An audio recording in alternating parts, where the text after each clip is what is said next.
ایک قوم جس پر اللہ کی رحمت کا سایہ تھا، جنہیں اللہ نے بھوک سے بچایا، خوف سے بچایا، دشمن سے بچایا اور ہر مشکل میں اپنی مدد کا احساس دلایا۔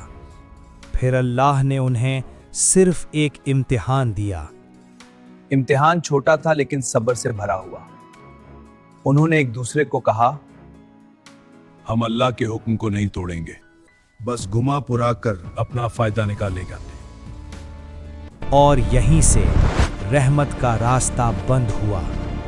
پھر ایک رات اللہ کا فیصلہ اترا، نہ طوفان آیا، نہ بجلی گری، نہ زمین پھٹی، اور جب صبح ہوئی تو وہ پوری قوم انسان نہیں رہی۔ جو کل تک اللہ کے سب سے قریب تھے، آج وہ قوم بندر بن چکی تھی۔ یہ واقعہ ہے اصحاب سبت کا، اور یہ صرف تاریخ نہیں، یہ آج کا آئینہ ہے۔ حضرت موسیٰ علیہ السلام کے بعد بنی اسرائیل کی ایک قوم سمندر کے کنارے ایلا میں رہتی تھی۔ یہاں کا منظر اللہ کی نعمتوں سے بھرا تھا۔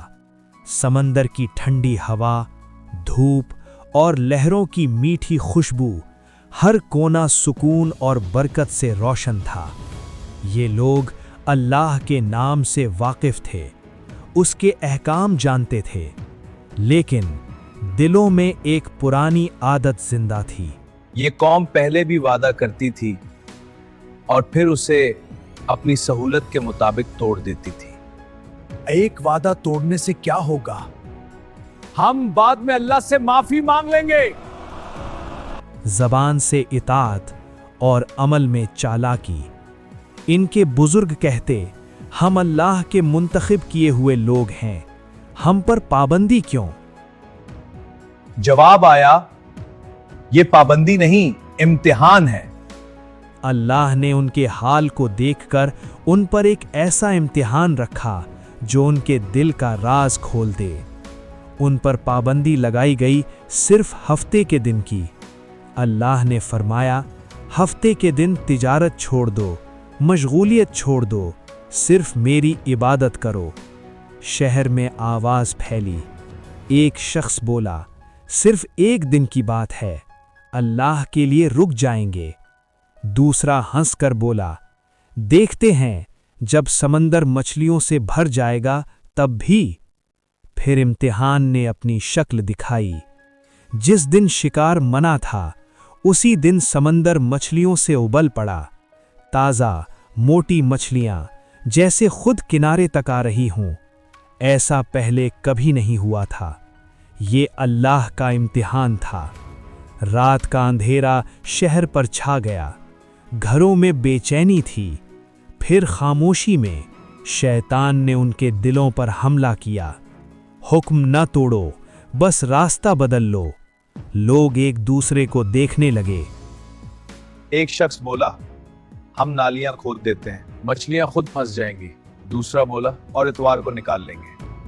اللہ بھی خوش اور ہم بھی۔ وہ سمندر کے کنارے گئے، نالیاں کھودیں، جال بچھائے اور اپنی چالاکی سے راستہ نکال لیا۔ بزرگوں نے کہا، اللہ سب دیکھ رہا ہے۔ نوجوان ہنسے، ہم نے حکم نہیں توڑا، صرف راستہ نکالا ہے۔ مگر انہیں یاد نہ تھا، اللہ کے سامنے چالاکی نہیں چلتی۔ شہر 3 حصوں میں بٹ گیا۔ ایک گناہگار، دوسرے نیک لوگ، تیسرے خاموش لوگ۔ گناہگار مچھلیاں کھا رہے تھے، ہنس رہے تھے، خود کو عقل مند سمجھ رہے تھے۔ نیک لوگ چیخ چیخ کر روک رہے تھے۔ خاموش لوگ صرف دیکھ رہے تھے۔ پھر وہ رات آئی۔ شہر خاموش تھا، سمندر کی ہلکی آواز، اور پھر ایک فیصلہ نازل ہوا۔ ذلیل اور رسوا بندر بن جاؤ۔ چہرے بگڑنے لگے، ہاتھ پنجوں میں بدلنے لگے، جسم پر بال اگائے۔